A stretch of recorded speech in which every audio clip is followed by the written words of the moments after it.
नमस्कार दोस्तों। आज जो कहानी सुनाने जा रहा हूँ वो शरद पूर्णिमा के बारे में है। पौराणिक कथा के अनुसार समुद्र मंथन के दौरान इसी दिन माता लक्ष्मी प्रकट हुई थी। मान्यता है कि शरद पूर्णिमा के दिन भगवान विष्णु संग माता लक्ष्मी गरुड़ पर बैठकर पृथ्वी लोक पर भ्रमण करती है। ऐसे में जो भी इस दिन व्रत रखते हैं उन भक्तों पर माता रानी अपनी कृपा बरसाते हैं। शरद पूर्णिमा जैसे कोजागरी पूर्णिमा और रास पूर्णिमा भी कहते हैं। हिंदू पंचांग के अनुसार आश्विन मास की पूर्णिमा को कहते हैं। ज्योतिषी के अनुसार पूरे वर्ष में केवल इसी दिन चंद्रमा 16 कलाकारों से परिपूर्ण होता है। हिंदू धर्म में इस दिन कोजागर व्रत मनाया गया है। इसी को कौमुदी व्रत भी कहते हैं। इसी दिन कृष्ण ने महारास रचाया था। मान्यता है इस रात्रि को चंद्रमा की किरणों से अमृत झरता है। तभी इस दिन उत्तर भारत में खीर बनाकर रात भर चांदनी में रखने का विधान भी है। मथुरा नगरी में सुभद्रा नाम की ब्राह्मणी रहती थी। वह शरद पूर्णिमा का व्रत रखती थी। भगवान जी उसे प्रसन्न हुए एवं वरदान देते हुए कहा, इसकी विधि विधान सभी को बताओ। तब वह एक साहूकार को यह व्रत की विधि बताई।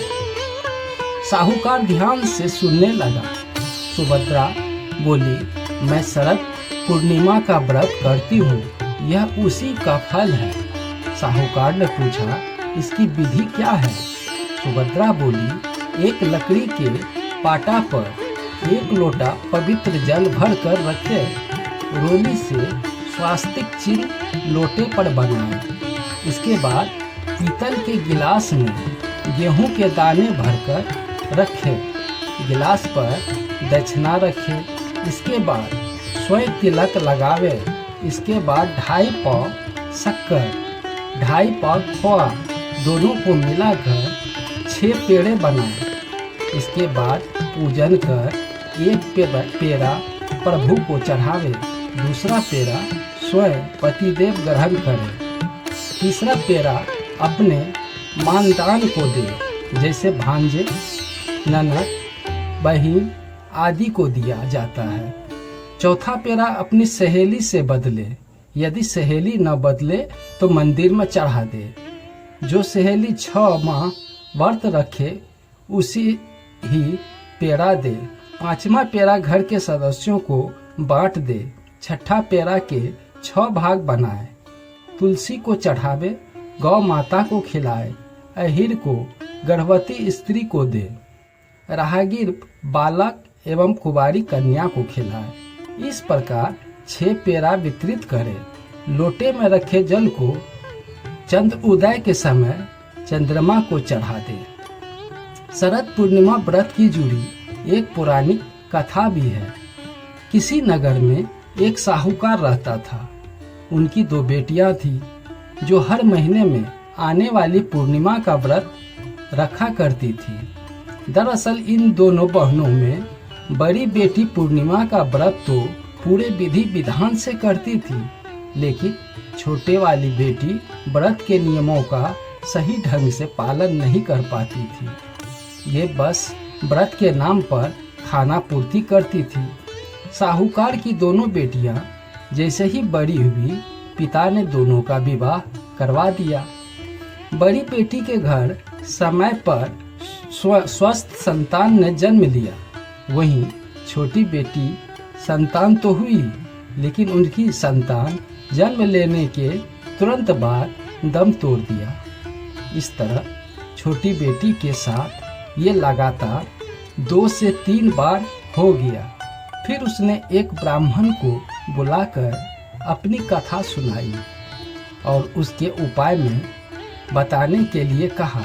ब्राह्मण उसकी सारी बात सुनी और कुछ प्रश्न भी पूछे। फिर कहा कि तुमने पूर्णिमा का व्रत तो किया, लेकिन हमेशा अधूरा व्रत की हो, इसलिए तुम्हें व्रत का पूरा फल नहीं मिल पा रहा है। दरअसल तुम्हें अधूरे व्रत का दोष लगा हुआ है।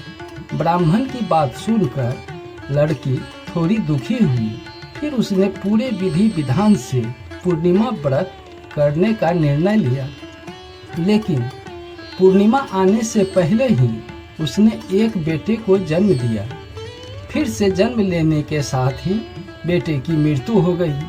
हर बार ऐसी घटना से साहूकार की छोटी बेटी काफी दुखी रहने लगी। उसने अपने बेटे के शव को एक पीढ़े पर रखकर इसे एक कपड़े से ढक दिया, किसी को पता न चले। इसके बाद उसने अपने बड़ी बहन को बुलाया। उसने बैठने के लिए उसे वही पीढ़ी दिया। जैसे ही बड़ी बहन उस पीढ़ी पर बैठने लगी, बच्चे ने स्वयं चिल्लाने लगा। वह जीवित होकर रोने लगा। बच्चे के रोने की आवाज़ सुनकर बड़ी बहन घबरा गई। फिर छोटी बहन को उसने डांट लगाई। बड़ी बहन ने क्रोधित होकर कहा, ये तुमने क्या किया? क्या तुम मुझ पर बच्चे की हत्या का कलंक लगाना चाहती हो? मेरे बैठने से अगर बच्चे की मृत्यु हो जाती। बहन के गुस्से को नियंत्रित करते हुए छोटी बहन ने उत्तर दिया कि यह बच्चा तो मरा हुआ था दीदी, तुम्हारे स्पर्श से यह पुनर्जीवित हो गया। हर पूर्णिमा पर जो तुम व्रत और तप किया करती थी, उसके कारण तुम्हें वरदान प्राप्त है और तुम पवित्र हो गई हो। दीदी, अब मैं भी तुम्हारी तरह शरद पूर्णिमा व्रत विधि विधान से करूंगी। तभी से साहूकार की छोटी बेटी ने भी पूर्णिमा व्रत नियम अनुसार करने लगी। इसके बाद इस व्रत के महत्व और फल का प्रचार पूरे नगर में प्रसिद्ध हो गया। जिस प्रकार माता लक्ष्मी और भगवान विष्णु ने साहूकार की बेटी की कामना पूरी कर सौभाग्य प्रदान किया, वैसे ही हम सभी पर आपकी कृपा बनी रहे। दोस्तों, कहानी पसंद आई हो तो एक लाइक, सब्सक्राइब और शेयर जरूर कर दे। धन्यवाद।